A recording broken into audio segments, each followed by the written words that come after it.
mengkerian. Niki kok malah bingung to kok ngene. Bingung kep. Antara sopo kaya. Wah, sosok bahasa Pak. Sama upaya negara kami nanti sama aku. Kan, boleh sokong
Surem dewang karo ingken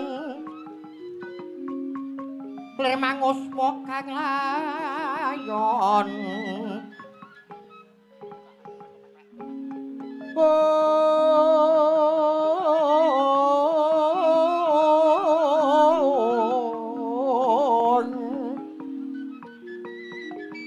Dene ilang memak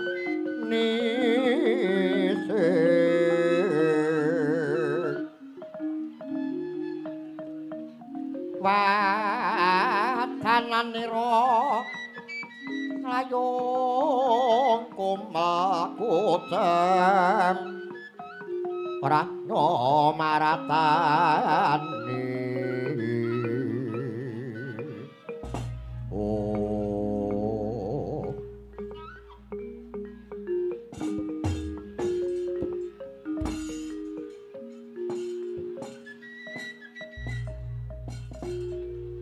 Kyai Demang. Nggih. Nyai Dewi enten dawuh Nyai Dewi. Aku ne lagi gedene panarima sing tanpa upama ya Kyai. Dene wis sawetara wektu aku karo anak-anakku mbok klilane nginep ana omahmu kene. Malah wis ora kurang anggon meparing marang aku lan anak-anakku Kyai. Nggih. Ingkang baken menika panjenengan kaliyan ingkang putra menika kraos wonten mriki. Ning nggih saentene nggih Nyai Dewi. Saentene mawon wong pancen nggih wonten dusun nggih kados ngaten menika. Nggih, Sang Dewi. Nyuwun pangapunten mbok menawi wonten kirangipun Sang Dewi. Ora ana sing kurang Nyai, malah kapara luwih-luwih. Aku ora bisa mikir upamane aku ora bisa nginep ana manah ilang kene mbuh kepiye dadine aku lan anak-anakku. Nggih wong kula niki ngurmaosi dados tetuangganing para kawula wonten ing Manahilan. Kula niki sampun dituwake enten ngriki. Mila saking menika menawi wonten tamu saking Jawi badhe nyipeng wonten mriki nggih kedah kula saged nyekapi sedaya kabetahanipun Nyai Dewi. Ya Kyai, iki lagi gedene sing tanpa upama mung bae mengkene. Pripun. Kyai Demang. Tak sawang wiwit rong dina kelungguhan iki kok beneh kelawan padatan polatanmu. Kowe awan arang-arang mangan yen bengi tak sawang kowe ora tau turu. Sajake ana bab sing ngebut-ngebuti rasamu. Kyai. Yen to pancen kowe mikir abot banjur sing kok pikir kuwi apa morenggah kandhak nombok menawa aku lawan anak-anakku. Kabeh bisa ngenteng-ngenteng sesangganmu jalaran. Yen Kyai Demang susah kuwi sing ngopeke woh ora kepenak kuwi aku apa kira-kira kabotan yen aku mapan ana kene Kyai. Nuwun sewu. Ampun ngantos lebet anggenipun menggalih Nyai Dewi. Mboten wonten menapa-menapa. Saestu. Mboten wonten menapa-menapa lakar kula menika sampun sepuh. Sampun sepuh nyatanipun menika inggih wonten Karang Padusunan. Mbok bilih saben dintenipun menika nggih wonten ewa-ewan, nggih sok kala mangsanipun seneng, sok kala mangsanipun susah menika sampun limprah Nyai Dewi. Nyai Demang. Wonten dawuh. Janjane eneng apa Nyai? Ngeten lho Nyai Dewi. Nyi. Terus pundi? Kowe arep ngomong apa? Nggih, matur menapa wontenipun to Ki Demang? Ora kena. Loh, Ora kena, kowe ora kena mikir apa-apa. Mung bakune ngene. Nuwun sewu Nyai Dewi. Kepiye Kyai? Panjenengan sampun kraos wonten mriki. Aku wis kerasan mapan ana Manahilan. Yen sampean sampun kraos wonten mriki malah babar pisan. Kula pasrahaken Manahilan dumateng Paduka kaliyan ingkang putra. Ngoten. Kyai, Pripun? persajan wae luwih becik kowe kandha apa anane kowe ngendika apa anane jalaran para sepuh wis padha paring dawuh. Pripun? Yen wong jagongan kowe lukuk luwih saka setengah dina tegese wis manjing dadi kulawarga Kyai. Dadi aku nang kene wis sawetara wektu aku iki dudu wong jaban rangkah. Aku iki klebu kulawarga Manahilan. Wong ngoten. Morenggah kowe prasaja wae ya Kyai. Nggih. Ning nyuwun pangapunten mila kula kala wau sampun matur kalian Paduka Nyai Dewi. Menawi Paduka sampun kraos wonten mriki kula pasrahaken Manahilan dhateng Paduka kaliyan ingkang putra. Menika ngaten. Namung saderengipun kula matur nyuwun pangapunten lan sampun dadosaken penggalian Paduka Nyai Dewi. Iya ya ora dadi boyo pangopo kepiye Kyai. Manahilan menika ke bawah karaton Ngeka Cakra. Iya. Lah, Ratu Ngeka Cakra menika ingkang jejuluk Sang Prabu Bakasura, nggih Sang Prabu Baka. Niku karemane mangsa daging menungsa. Ngeten. Nyanjur. Lah, saben 5 dina pisan tetuangganing para kawula menika kedah saged nyowanaken asok bulu bekti wujudipun menungsa kangge daharanipun Sang Prabu Baka. Lah mongko dinten menika giliran Manahilan kula kedah saged nyaosaken salah setunggal warga kula pasrahaken dhumateng Prabu Baka. Namung arah dene kula menika sampun dipun tuwakaken wonten mriki ampun ngantos kula menika ngurbanaken kalian warga Manahilan prayogi kula kalian kulawarga kula kemawon ingkang badhe kula pasrahaken pejah gesang kula Nyai Dewi. Apa ya ngono Nyai? Nggih, leres menika. Leres. Kula sampun matur dhateng Ki Demang menika ta supados sampun ngurbanaken jiwa raganipun. Ning nyatanipun nggih tetep kados mekaten Sang Dewi. Kyai. Piye? Dadi upamane kowe bisa ngaturake salah siji warga Manahilan, kowe iso ngaturake abon-abon kanggo Prabu Baka bakal ayem tentrem ana madyaning Manahilan kene. Nggih, nek kula saged ngurbanaken salah setunggal warga kula menapa kula sowan wonten ing Eka Cakra dados tedhanipun Sinuwun Prabu Baka badhe ayem tentrem pun mboten enten alangan napa-napa.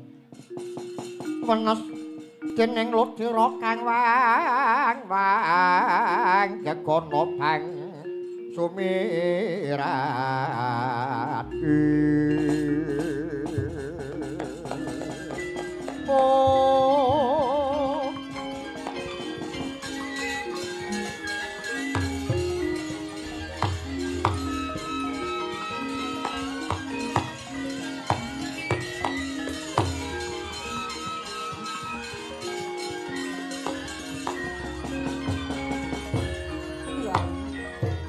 Pripun Sang Dewi? Pengkene yo Nggih, kok terus ujug-ujug kok terus muwun menika pripun? Radene aku ki wis murmangsane sawetara aku ki janji tanggung jawab mungkin ayo malesih marang kabeh kabecikan. Kyai. Ojo Kyai Demang, ojo Nyai Demang, ojo anakmu Bambang Rawan sing dadi pangane Prabu Baka.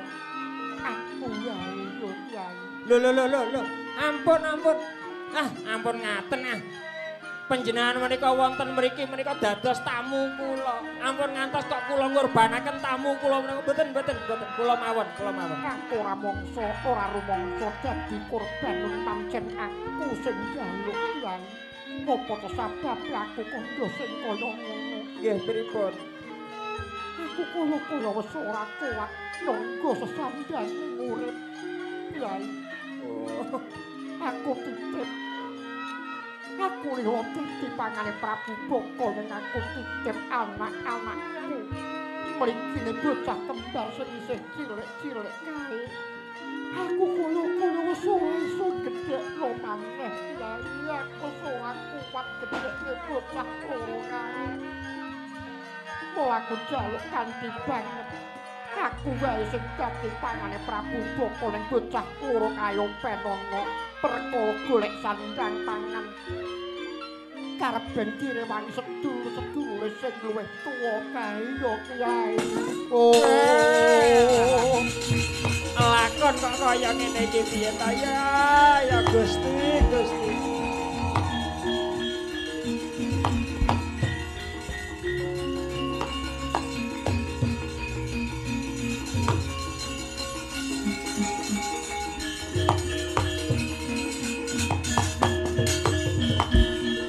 Dirine serat ibaran oh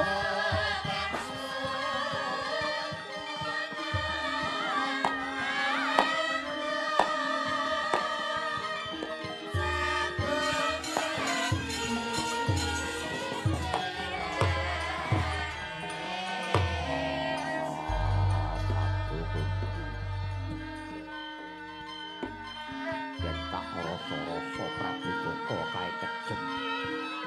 Menjebul malah kejem kowe timbang Prabu Baka. Baka sing sira aku kandha sing kaya mengkono bocah bagus. Prabu Boko kau pamane korban kuwi korban itu kawulane ning bareng kowe. Toto gelar kowe korban ke marang awakmu dhewe nek ora krasa yen kowe korban ki anak-anakmu. Kok kebanget tuh. Aku ku ora duwe bapak duwe punya kowe. Duwe kuya wong kowe lah kok aku arep mbok tinggal ki karepmu piye. Para mangsa aku ki wis ora mangsa wareg wektu wangsa seger kondoku. Yen nanti aku iso makan iku ancik-ancik karo nyawane mbokku. Aja kowe sing dadi pangane Prabu Boko becik, aku wae sing dadi pangane Prabu Boko.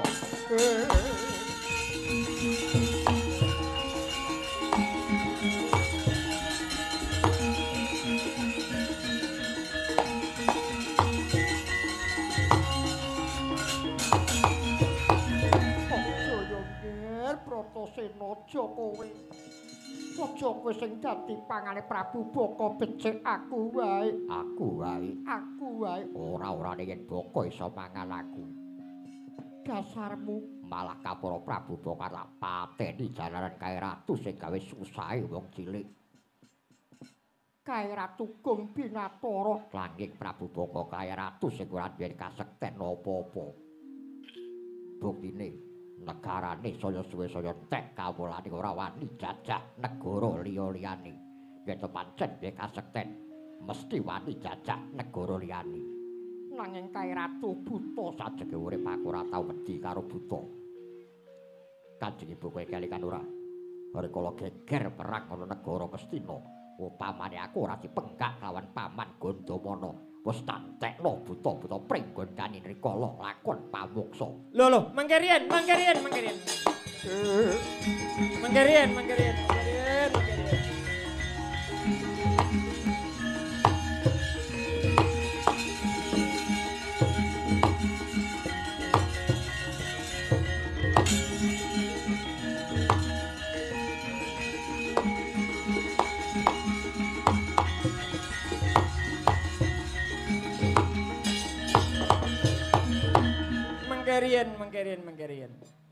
Niki kok malah bingung to kok ngene.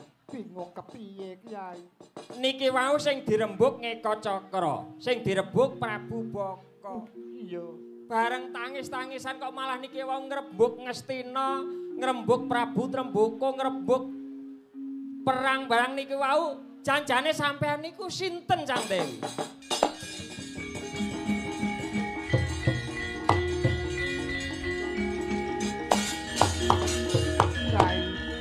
Nggih, sampean niku sinten janjane? Iya Kyai, persajan bae sejatine aku iki tilas garwane Narendra Ngastina. Tilas garwane Sinuwun Prabu Pandhu Dewanata. Dene aku iki Dewi Kunti Nalibrata dene bocah lima kaya anak-anakku para Pandhawa Kyai. Aduh, Sang Dewi. Nyai, lungguh. Wis Nyai. Lungguh, rawan, lungguh.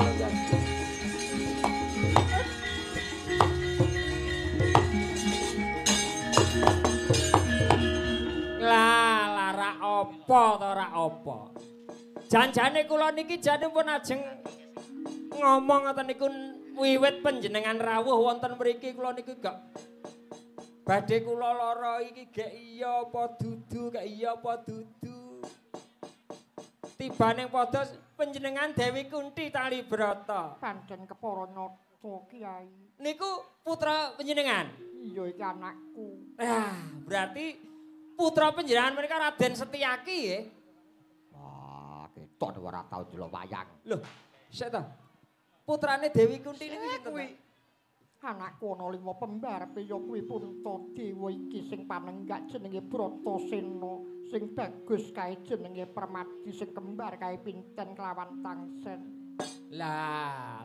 Nggih, Sang Dewi nggih. ngaturaken gonging panuwun ingkang tanpa pepindhan lan kula nyuwun pangapunten saderengipun menawi kula menika mboten mangertos menawi panjenengan menika sesembahan kula. Malah aku sing njaluk ngapura suwene iki aku ngrepoti kula wargamu ki lho.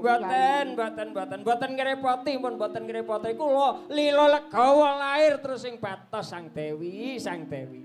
Wis ana kesaguane saka anakku Bratasena. Mbok menawa iki minangka dadi jalaran labuhe si Bratasena kanggo bebrayan agung karben dadi tamenge wong Manahilan. Nggih, sapa ngerti anakku bisa sembuh damping kaskarya nyenake Prabu Baka bakal sirna pepedhut sing gawe kiris kawula negara Eka Cakra kene Kyai. Pun kula pun pitados ning ngoten. Kula pun pitados. Yen niki Manahilan mesti badhe pikantuk pitulungan saking ngersaning Gusti nyatanipun panjenengan rawuh kaliyan ingkang putra wonten ing mriki badhe sabiyantu kaliyan kula. Pun kula pasrah kaliyan paduka mun. Kyai Demang ya Bratasena, Ibu Kundrapa. banjur karepmu Dina iki besok ngerteni apa dina iki aku njaluk pamit pangestune Ibu Kunti wae sing tak jaluk. Muga-muga aku kasempatan nyernakake Prabu Baka karepe ninggal padhang kahanan ana ing Cakra kene. Bakal karsa ing aku ulang lebar wong urip apa songah goleng ratu kudu ikhlas lahir batin ojo nganti lampune wong.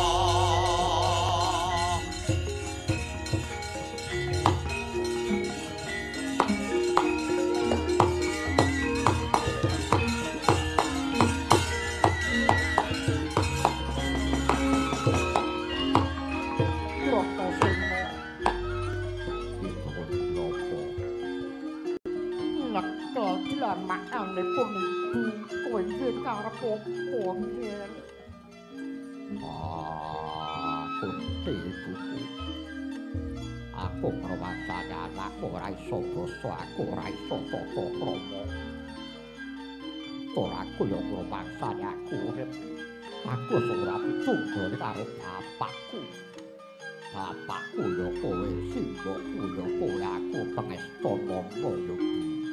Bratasena banyu milih pangestune pun ibu barengi sak lakumu. Sadurunge aku mangkat sawangen jagat anakku lanang iki. Jagatku kenceng apa daya. Yen kenceng kepiye yen doyong kepiye Bratasena. Yen jagatku kenceng jagatmu aku entuk gawe. Nek yen jagatku doyong aku ora sabar parepmu iku. Mesti aku dadi pangawe Prabu Baka. Bratasena saka panyawangipun ibu jagat mumantreng adeg-jejeg nada lanang yo wanci-wanci kanthi wentah tur dasare wantah pangandikane ibu iki menango kala kowe aja sumbar yo nger Bratasena yen menang kowe aja umuk yen kalah aja ngamuk Bratasena.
Kanjeng Ibu. Aja nekake kelawan kadangmu si Bratasena. Pengasihing Gusti Permadi. Muga-muga kakangmu Bratasena bisa mbingkas karya inggih mboten langkung ngestaken dawuh paduka Kanjeng Ibu. Kyai Demang, kula Sang Dewi perintahne marang anakmu supaya ngirekake kabeh wong-wong ing padesan karepe nyekseni kelawan si Bratasena. Nggih ngestakaken dawuh Sang Dewi, nggih ngestakaken dawuh pun kula jagake mesti menangi. Bambang Rawan, Wonten timbalan ingkang dawuh Sang Dewi. nyuwun pangestu marang bapakmu ewang-ewang ngono lakon iki ya Rawan. Inggih, Kanjeng Rama kula nyuwun pamit badhe nyawegakaken para nem-neman ngombyongi lampahipun Raden Bratasena. Iya, Ngger, iya. Tak pangestani banyu mili pangestuku marang kowe. Kabeh gerit madya bala kabeh nderekake. Ayo Nyi, kowe ndang blonjo nang pasar Nyi. Syukuran Nyi, syukuran. Kok ngestaken dawuh Demang.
Alhamdulillah.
Alhamdulillah, Tru. Wis ketang-ketang tanpa latihan dadi. Wah, iya, Tru. Iya. Mas Gareng. Nggih, piye? Kenging panuwun ingkang tanpa upami kalian ingkang Songsong Agung Kadipaten Ngawi. Iya, Tru. Panjenenganipun Bapak Onean Warharsono. Iya. Kalian Bapak Dwi Yanto Jastika nggih Mas Antok minangka bupati kalian wakil bupati wonten Kadipaten Ngawi. Bener. Nggih. Natanipun dalu menika kupatan sareng panjenengan-panjenenganipun kalian sedaya warga geng Kadipaten Ngawi. Iya. Wah, yen ngono iki acarane kupatan ya, Tru? Kupatan kuwi halal bihalal. Piye? Halal bihalal? Halal bihalal. Acarane halal bihalal. Okay. Ora coba saiki aku tak takon karo kowe, Tru. Ajeng taklet napa? Sing diarani halal iki piye? Ngaten nggih. Nggih. Niki nggih anut kadewasan kula ngaten kemawon. Mengke kersane digenahne enten sing luwih pono. Nek halal niku sak kertos kula niku nggih sah resmi utawa entuk ngoten mawon gampangane. Halal ki sah resmi oleh. Nggih. Oh. Lah kok terus halal bihalal, Tru? Halal bihalal kuwi gong sing tekse entuk padha entuke. Ngono. Wah. Dadi tegese padha entuke. Heeh. Nek aku entuk kowe yo entuk ngono, Tru. Ngopo sebabe halal bihalal kok identik karo lebaran? Lah, Ngapura ing ngapura. Sak Ya. ngerti kula, entuk sing paling apik niku entuk pangapura. Wah, bener, Tru. Iya, Niku iya, iya. entuk napa-napa niku sing paling apik tumraping kula niku entuk pangapura. Dadi sing njaluk ngapura ya halal, sing ngapura ya halal, dadi halal bihalal. Wah, iya, iya, iya. Oh. Yen kaya ngono genah, nek ngono genah. Aku ki bola-bali krungu tembung halal bihalal, halal bihalal. Ki tegese apa ngono aku ki liareng dang. Ning jane nek ngapura niku rasa ngenteni bodho, Mas. Woi, ngono. Rumangsa salah ya ndang njaluk ngapura. Lah sing rumangsa bener ya ndang cepet-cepet le maringi pangapura. Ya, ya, ya. Mulanipun alhamdulillah dalu niki gelar ringgit kados hari jadi rikala semanten. Wah, iya. Kotak 3. Ora ketang jane iki ya mecahno kene. Wah, nemen. Wah, iya, iya, Wis. iya, iya. Ora enek wektu nggo latihan Ndoro Cobi. Ya. Pun. Wong samat kinapatan tanpa naskah ya wis. Tanpa naskah, nyatane ya dadi. Wah, Ora iya. ketang mbuh piye.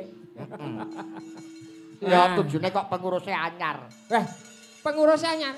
Oh anu, Anyarno bar pelantikan kok. Weh, sapa Ilanipun- pengurusnya coba?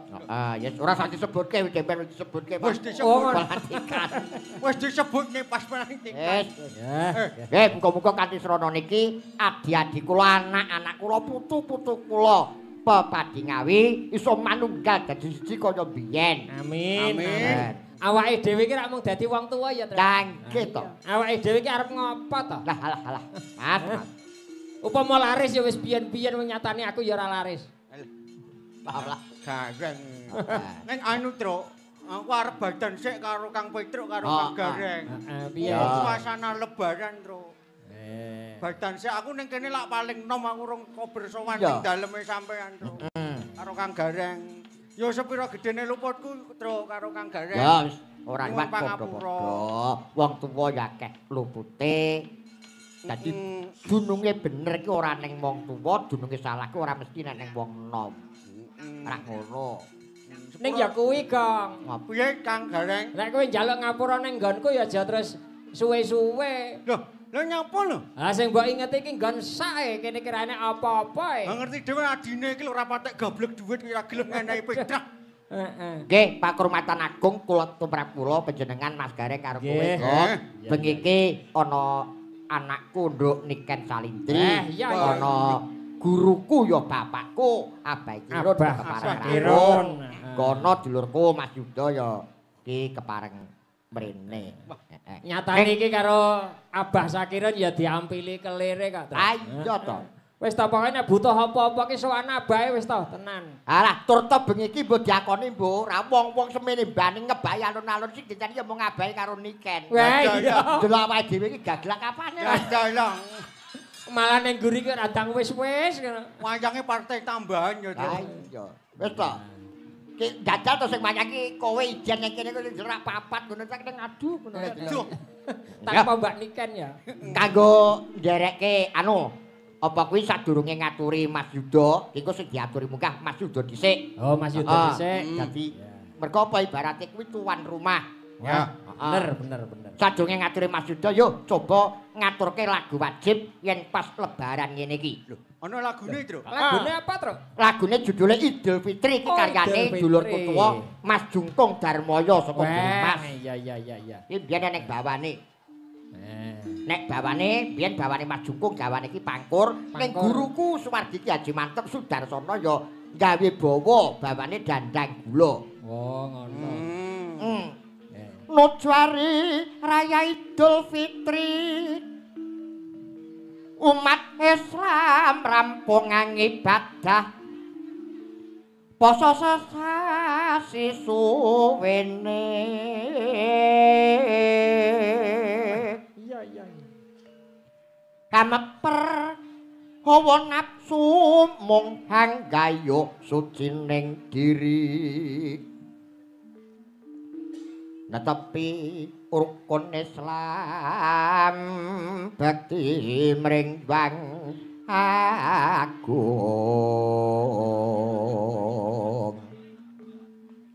Terus ana halal bihalal ing ngapura sama samaning dumadi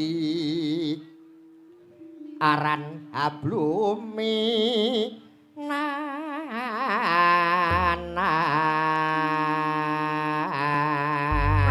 Kuwi bawane sing ngripta Guruku Swargi Ki Haji Mantep Sudarsono. Ki Haji Mantep Sudarsono. Dandang gula ya.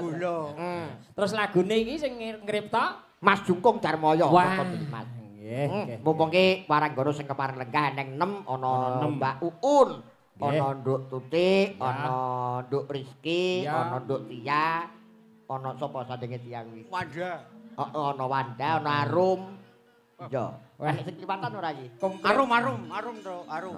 Yo, kabeh diaturi jumeneng. Ya, Lagune jumeneng. Idul Fitri nderekke Mas Yuda karo Mas Mondol, yuk. Ya. Yo, Mas Yuda yo.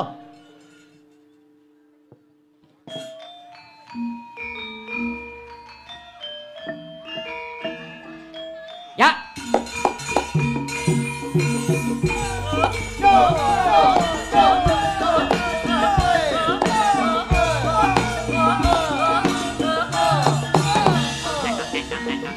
Kandang-kandang terus kumandang Wono takbir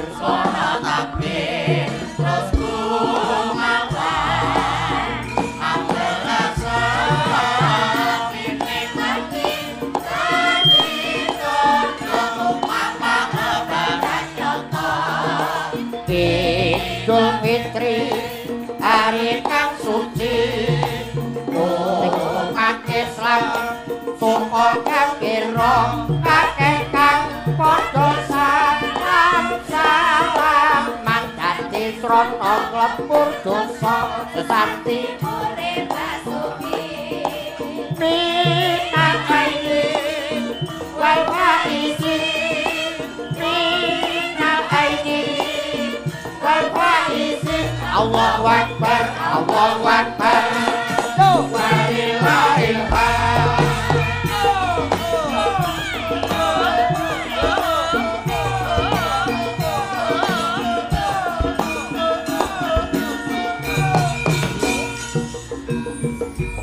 Kandang-kandang terus kumandang suara takbir terus kumandang ambelah sepine mati jadi dodo tumapa lebaran nyoto Idul Fitri hari kang suci umat Islam suka gembira kakek kang padha salam dadi srana lembur dosa sesati urip basuki minang aidin wal faizin minang aidin wal faizin Allahu Akbar Allahu Akbar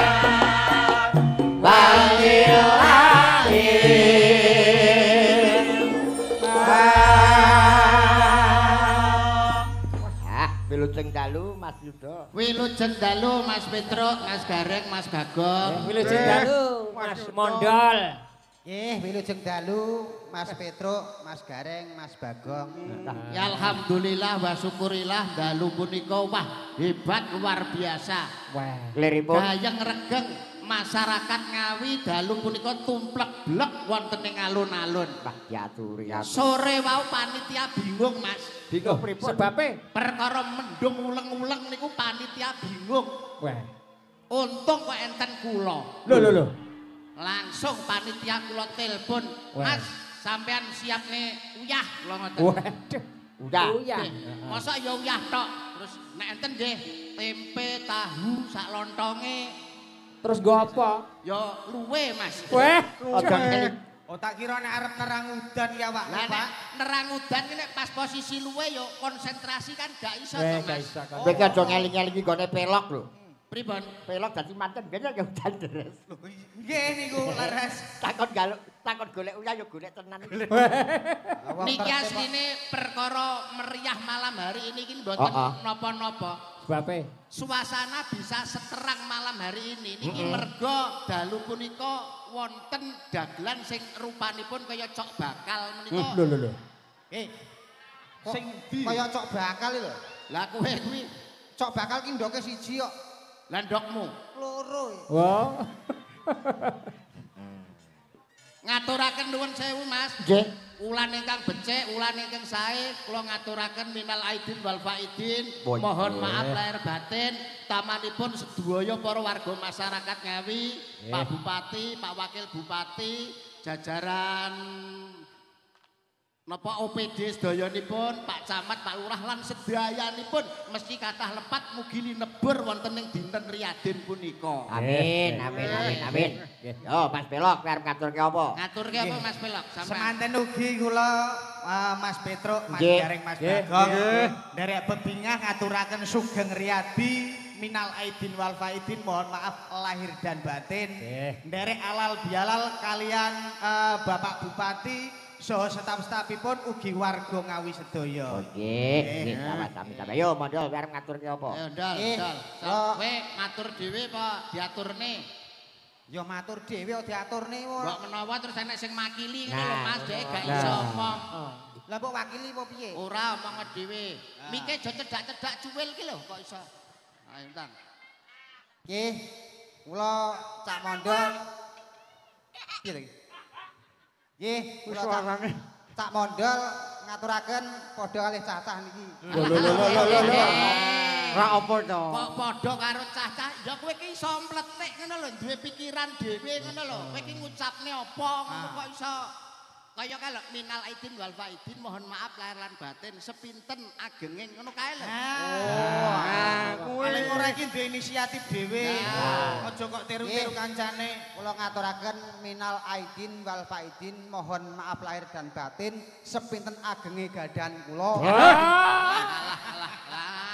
Alah, sepinten Iso ora to agenging. Sepinten agenging kaluputan kula kok agenge gadahan kula lho. Liru to? Liru baleni neh. Nggih, sepinten agenging kaluputan kula nyuwun pangapunten ing dinten riyaya menika. Amin. Nggih. Wis ta. Wis wong aku ya langsung ngapalin nggur teko kuwi tok ngono tok. Ya karepku ki ya mbok ya tambahi sithik omonge supaya masyarakat Ngawi ben piye ngono kok. Ya ben ngono ae. Karepku Kabupaten Ngawi ki ben maju lho dikapakne. Disurung. Allah. Kok iso disurung. Kowe iki kok jan Ngene. ngene. Sampeyan jelas Mas Mondol. Wangel jak omongan. Dalu niki nggih dirawungi Pak Oni, dirawungi Pak Antok, Pak Bupati, Pak Wakil Bupati niki aja ngisi-ngisine kowe iki wong Ngawi lho. Mbok ya kowe iki iso ngekeki nggon Pak Oni ngono lho. Wong nggon ya sakmono mbane masa ya jek kurang ombo lho alun-alun iki. Cek totruk Pak. Ngene lho Mas Mondol maksude. Moh aku tau ngene dompetku ilang kok. Kok dompet ilang. Maksude awakmu ning kene piye carane nglenggahno para tamu ki piye lak ngono? Apa bondo setruk ra iso lungguh dhewe? Kok angel lho Pak Yudo. Masyarakate ben piye ngono lho. Ben ngono ae. Kok Ngawi ki ben maju dikapakne. disurung. Angel omong karo Mondol ki angel. Angel lho, angel. Angel ya ora usah digarap.